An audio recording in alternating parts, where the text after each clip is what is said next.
And now we have a question and answer sessions. If you have any question for Ken or Wanda Martin, you can type your questions to the chat box.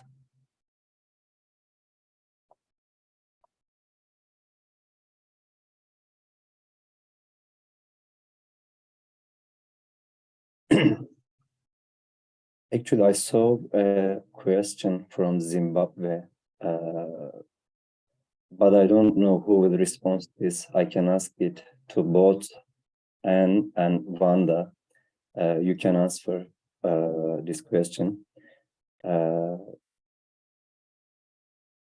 Shiratidzo Munemo asked that, I am from Zimbabwe. Recently, our statistics are indicated high cancer indexing, which entails high cancer burden. However, looking at those retained in the system for the treatment, the figures are low. How best could oncology nursing implement the projects to reduce the loss, to follow patients, taking into account the economic barriers, turning adversities into the opportunities? We need to break the ground through the research and awareness campaigns, help on how to get funding and direction as oncology nurses.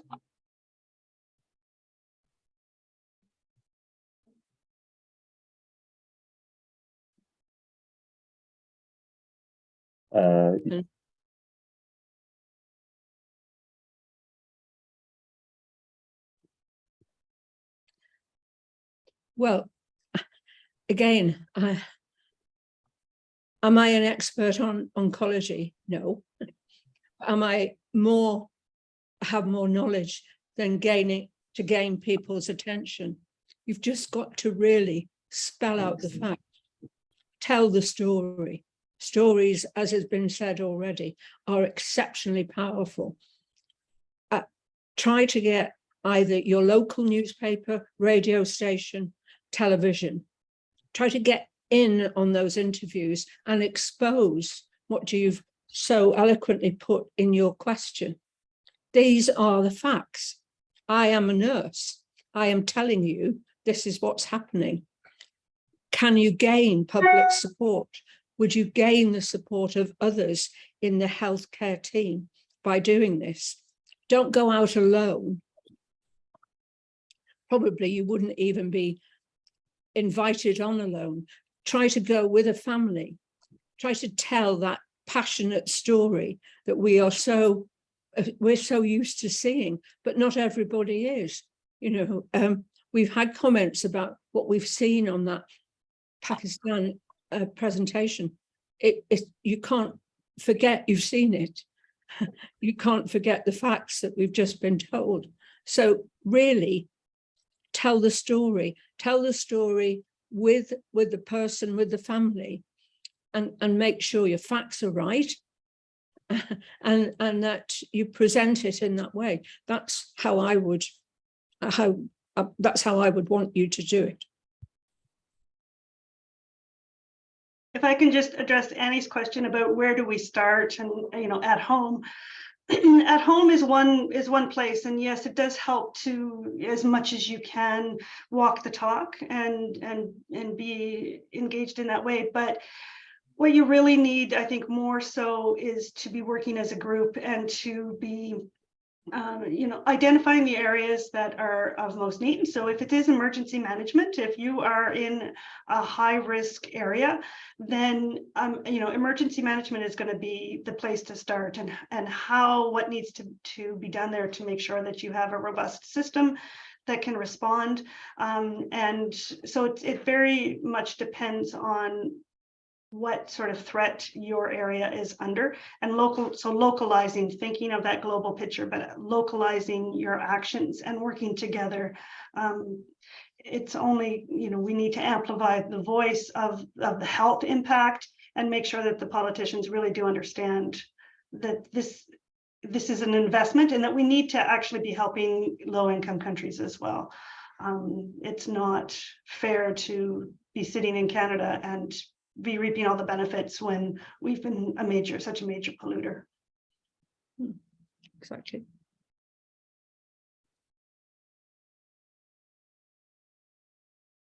Hi, can you hear me? Yes. Yeah, similar question came through, which was, you know, we've seen the impact in Pakistan, and we've seen some of the issues that Wanda's trying to be addressing. Congratulations on your Canadian nurses paper, fabulous.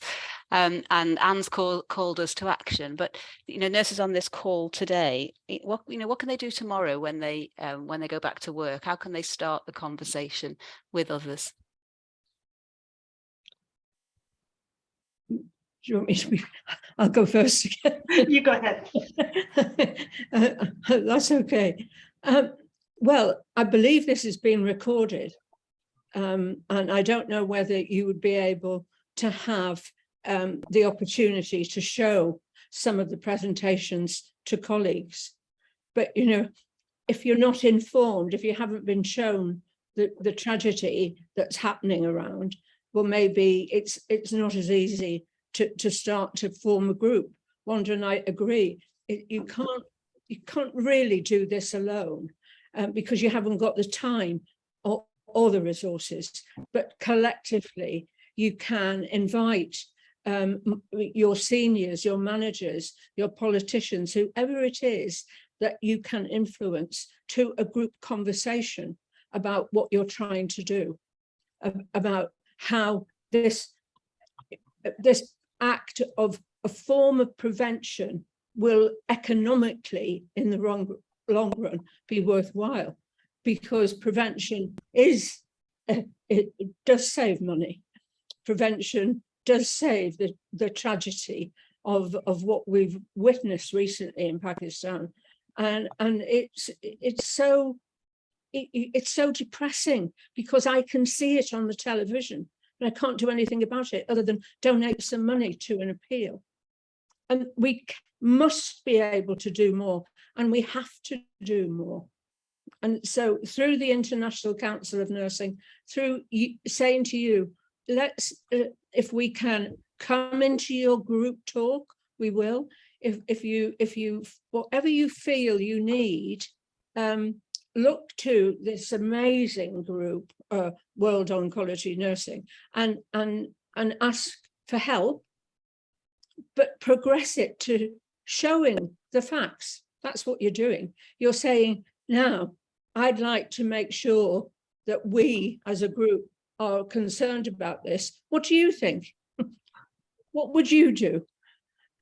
Ask them directly and just say, we want to make sure that this is treated differently, and we want your help and advice. You know, don't attack them, bring them in, because they will need bringing in, the decision makers, and you must be part, most definitely must be part of that decision making process. And if you think what it takes to transition to a post-industrial society, you know, what is happening on your unit? Like, where are you? How can you work towards decarbonizing where you work? What does that mean? What are the plastics you are using? What are the disposables? What is that use of resources? And if you're in a situation like we are in Canada, where we have, you know, very little threat, obvious threat around us, that, you know, we need to really start thinking about how to decarbonize healthcare. And so that's, you know, that's in our realm right now of influence. Like, how energy efficient are we? How can we improve the energy efficiency of our buildings and of our active transportation? And we know that active transportation in and of itself is a health promoting activity. So everything that works on reducing climate change is also health promoting. So why not really focus more closely on that health promotion? Thank you. There's another question in the chat, Ismail, from Mohammed, or a comment really, around with the energy crisis that we're all going through at the moment for the winter. Is the timing right for us to start these conversations when the priority seems on something else? Yes, the timing. I mean, if you're not now, when, right? I mean, there's never going to be a great time to change the way that we structure society, right? This is a massive, massive change. And I mean, part of the problem is that we've been locked in to coal and natural gas, and we've developed an entire society around burning hydrocarbons. So our energy, you know, the energy challenges that the UK particularly is experiencing is the way we've set it up. We have created a system to get the results in which we have gotten. So now we need to recreate the system. And, you know, it is highly unfortunate, but we need to make the change now or it's going to get worse. Agree. Short and sweet, Anne. I'm just looking through the chat to see if there's any other questions.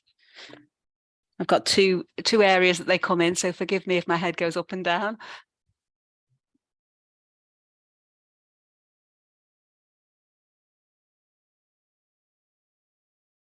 There's a comment about, and I did tweet about this, Anne, actually, around nearly half the world's children being uneducated. That's an amazing statistic, isn't it? It is. And, you know, how do you end poverty? How do you end world poverty? You know, discuss. I say a question given to you as an essay. Well, you don't need many words. Educate girls. Educate girls, and educate women. Educate girls. It's a massive commitment, and we promise the world the UN promised the world that all children would have education by 2015, and we failed, and we are still doing our best to do that. But while half the world hasn't had a vaccination, well, you know, all of these things that are happening, Miranda Gates is speaking at this conference on forms of family planning. Think of it. We've got to integrate. That's education, and we know that so many of women around the world die in childbirth. Sadly, reports out in the UK too. Yeah. They die in childbirth. They say goodbye to their family when they go into labour because they think they're expecting to die. And again, that was another Millennium Development Goal, and we have got better with maternal care. But there is so much that we can avoid when you're educated. When you see that child go with a saucepan to a river and get water that is brown to take back home. Shame on us all. Shame on us all. Yeah, hear, hear, hear, hear. Okay, thank you, Anne, Wanda, and Eleni, and all who asked questions for this session. And now we need to go on to the video of Edna and Ismail. Thank you again for Wanda and Eleni. Edna and Ismail is a nurse and midwife who trained in the United Kingdom on a British scholarship between the 1954 and 1961. She returned to Somaliland as the country's first trained nurse and midwives and started to train nurses and midwives in her country. In 1965, she was appointed nurse midwives educator by World Health Organization. She was awarded an honorary PhD by Clark University, Oxford University, and was made honorary fellow by Cardiff University, Royal College of Obstetricians and Gynecologists, United Kingdom. Now we can watch her video.